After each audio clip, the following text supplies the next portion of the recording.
1979, I was 14 years old attending Manchester Junior High School. I had the love and support of many family and friends. I was a good student. I was student body president. I had a lot of things to be happy about. So why was it on this one Friday night at a junior high school dance, was I sitting alone in a hallway full of lockers, crying uncontrollably with a headache that wouldn't go away? My 47-year-old self has a lot in common with that 14-year-old self. And I've got the loving, supportive family and friends here today. Instead of a student, I'm now teaching at the Kelley School of Business, and I'm currently the president of the Bloomington City Council. And I still have those headaches.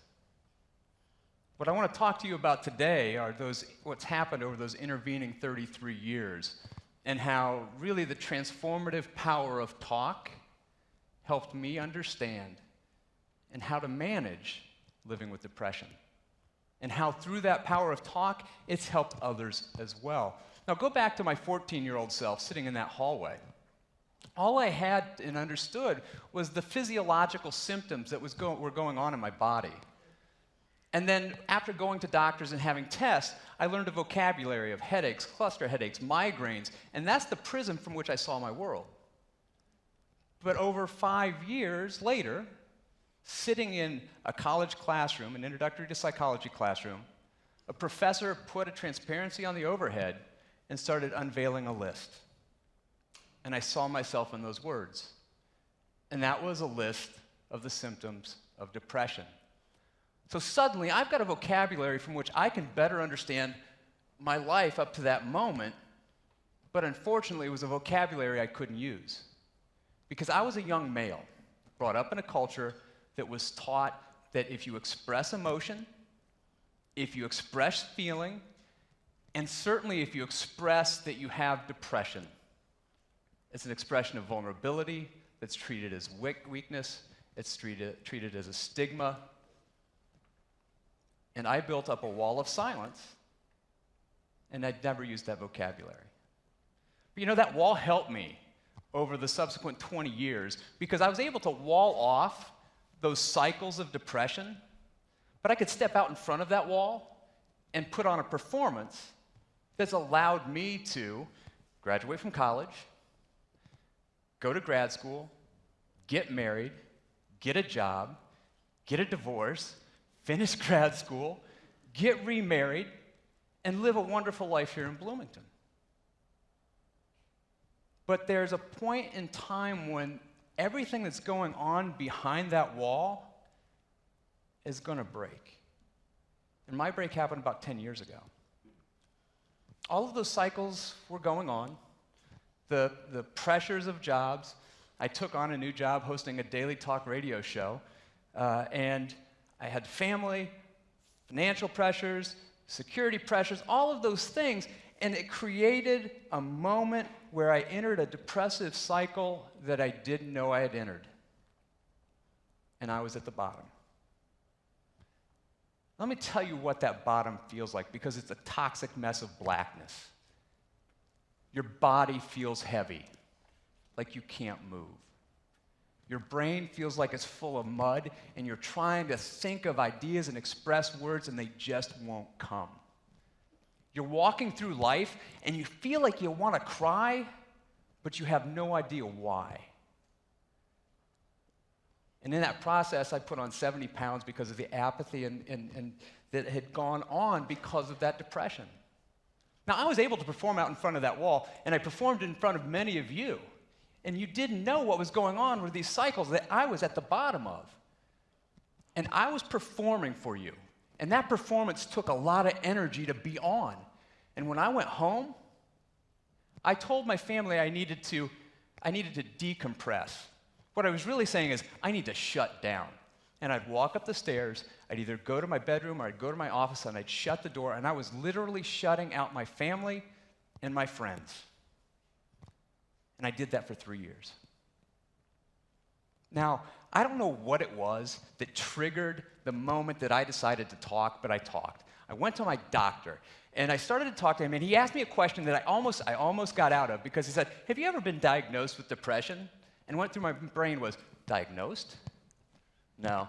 But I talked. I started telling him all of my feelings, all of my experiences, and I started to unload, and I started to tell him my fear and stigma, and I said, look, I'm scared that this is going to go on my medical record, it's going to affect my insurance rates, it's going to affect my ability to get a job, and at that moment, he said, stop. And what he said next literally saved my life. He said, Darryl, it's genetics. Just like you're 6'2", you've got brown eyes, you're bald, the neurons in your brain aren't firing correctly, and they need help. You just need to be willing to take it. And in that moment, my world changed. I saw depression differently. It wasn't a flaw. It wasn't a weakness. It wasn't something to be judged. I learned that depression just is.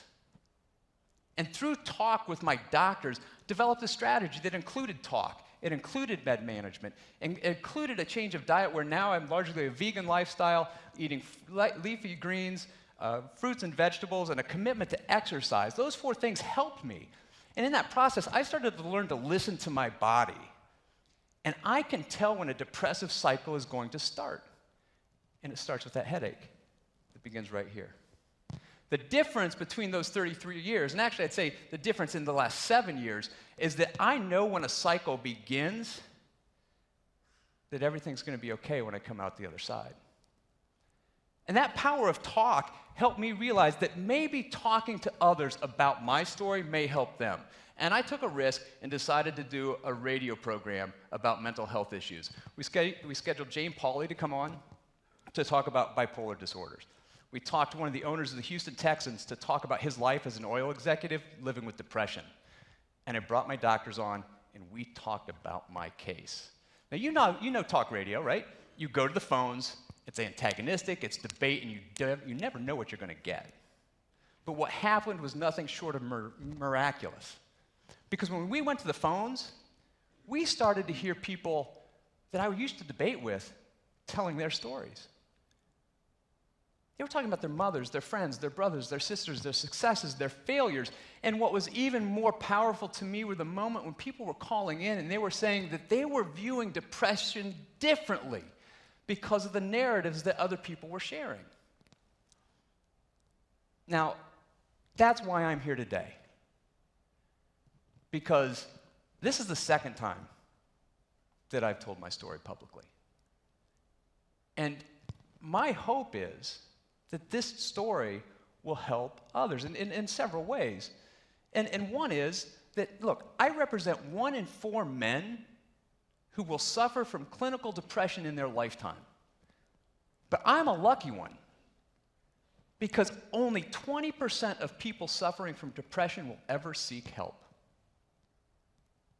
Those other 80%, they won't seek help because the stigma still lives.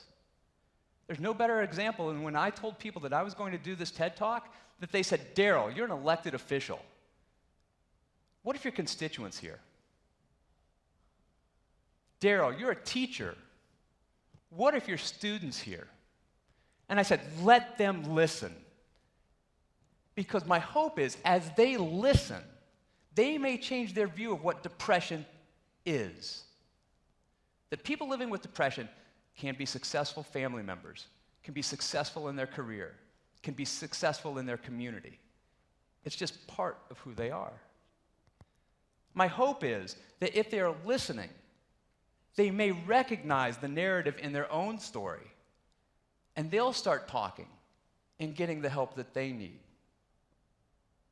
But here's my challenge to you. As they start talking, I hope you'll listen. Thank you very much.